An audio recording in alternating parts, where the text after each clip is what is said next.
श्री कृष्ण मित्रों, मैं प्रियंका स्वागत करती हूँ आपका जीवन और आध्यात्म में। कैसे हैं आप सभी मित्रों?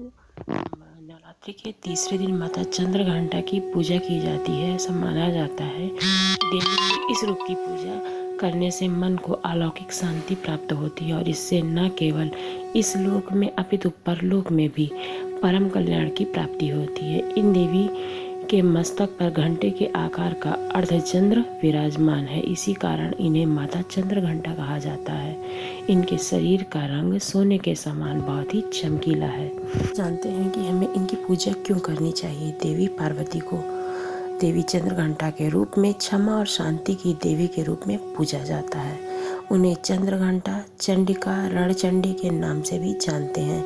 माना जाता है कि वह अपनी कृपा, बहादुरी और साहस से लोगों को पुरस्कृत करती हैं।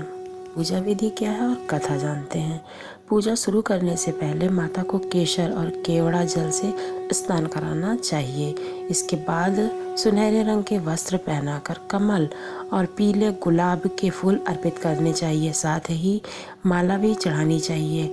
आप पंचामृत, मिश्री और मिठाई आदि से भोग लगा सकते हैं और उनके मंत्रों का जाप कर सकते हैं।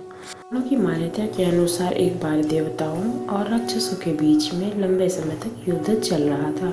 राक्षसों का जो स्वामी था महिषासुर और देवताओं के राजा इंद्र देव थे। देवताओं पर महिषासुर ने विजय प्राप्त कर इंद्र का सिंहासन अपने कब्जे में कर लिया और स्वर्ग लोक पर राज करने लगा। इसे देखकर सभी देवता परेशान थे और इस समस्या के समाधान के लिए देवतागण त्रिदेव अर्थात ब्रह्मा, विष्णु और महेश के पास गए। देवताओं ने बताया कि महिषासुर ने इंद्र, सूर्य, चंद्र, वायु और अन्य देवताओं के सभी अधिकार छीन लिए हैं और उन्हें बंधक बनाकर वे स्वयं स्वर्गलोक का राजा बन गया है।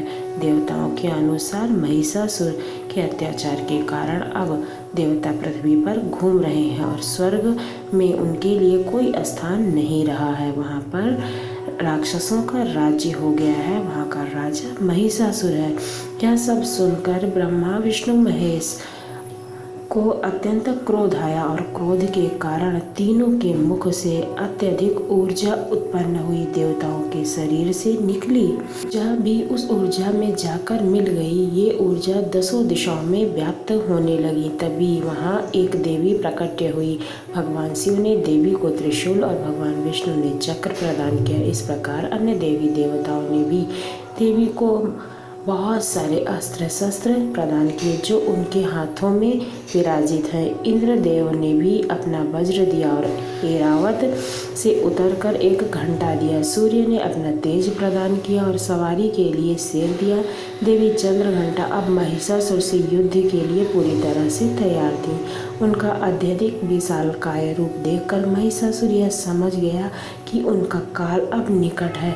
अपनी सेना को महिषासुर ने देवी पर हमला करने के लिए कहा। अन्य दैत्य और दानवों के दल भी इस युद्ध में कूद पड़े। देवी चंद्रघंटा ने एक ही झटके में दानवों का संहार कर दिया। इस युद्ध के अंत में महिषासुर को मारा गया। साथ में अन्य बड़े दानवों और राक्षसों का भी संहार देवी माँ ने किया। इस तरह से देवी चंद्रघंटा ने सभी देवताओं को असुरों से मुक्ति दिलाई और देवराज इंद्र को उनका राज्य। इस तरह से माता चंद्रघंटा की पूजा करनी चाहिए। उनकी भी रूप का भी मैंने वर्णन किया है और कथा भी बताई है। आपको सारी जानकारी कैसी लगी ज़रूर बताइएगा। अगर अच्छी लगी हो तो हमारे चैनल को सब्सक्राइब कीजिएगा। धन्यवाद।